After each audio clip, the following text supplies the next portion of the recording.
বিসমিল্লাহির রহমানির রহিম।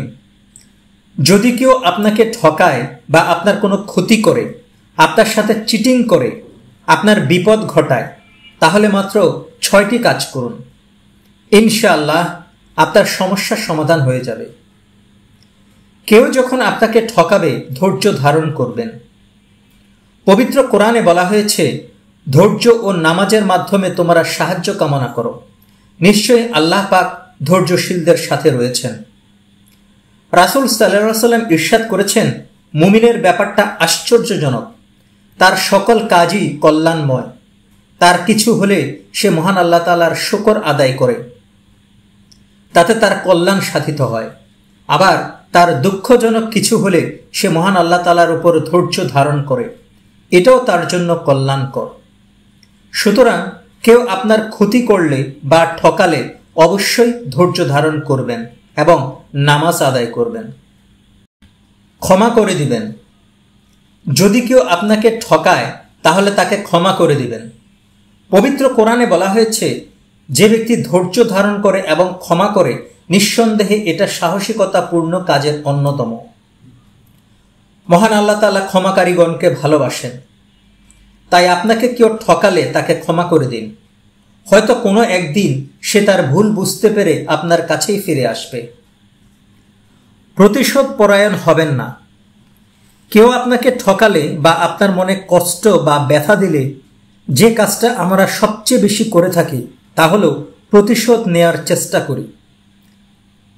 সে আমাকে ঠকালো, আমিও তার ক্ষতি করব। এটা ঠিক নয়। বরং তাকে ক্ষমা করে দিন। মনেই করবেন না যে কেউ আপনাকে ঠকিয়েছে। মহান আল্লাহ তাআলা ইরশাদ করেন, হে নবী, আপনি ক্ষমা করুন, সৎ কাজের উপদেশ দিন এবং অজ্ঞদের এড়িয়ে চলুন। আপনাকে মনে করতে হবে যে বুঝে হোক আর না বুঝেই হোক, যে কাজটা সে করেছে একদিন সে তার ভুল ঠিকই বুঝতে পারবে। যখনই কেউ আপনাকে ঠকাবে আপনি হাসুন। কেউ যখন আপনার মনে কষ্ট দিবে, আপনাকে ঠকাবে, আপনি হেসে দিবেন।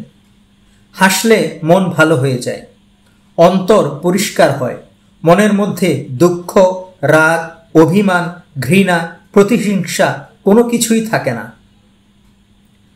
আলহামদুলিল্লাহ পড়ুন।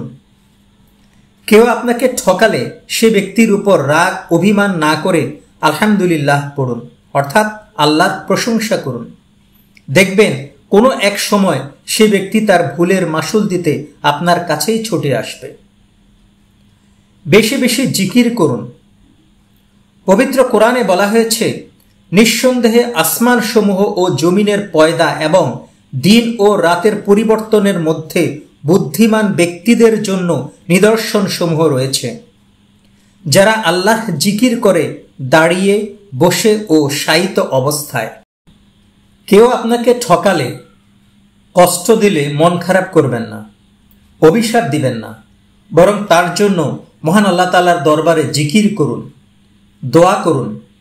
হে আল্লাহ, যে ব্যক্তি আমার ক্ষতি করেছে তাকে তুমি হেদায়েত দান করো, তাকে সুবুদ্ধি দাও, তাকে জ্ঞান দান করো, সে যেন তার ভুল বুঝতে পারে এবং ঈমানের পথে ফিরে আসে।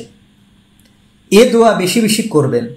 ইনশাআল্লাহ সে ব্যক্তি একদিন তার ভুল ঠিকই বুঝতে পারবে এবং আপনার কাছে ক্ষমা চাইবে।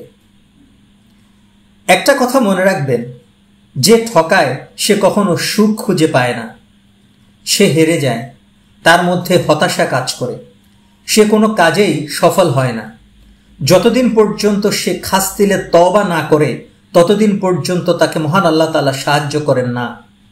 তার আয় রোজগারে বরকত আসে না, ঘরে বাহিরে কোথাও তার শান্তি থাকে না। সুতরাং ধৈর্য ধারণ করুন, ক্ষমা করুন, হাসুন, প্রতিশোধ পরায়ণ হবেন না, আলহামদুলিল্লাহ বলুন এবং বেশি বেশি জিকির করুন। আমিন।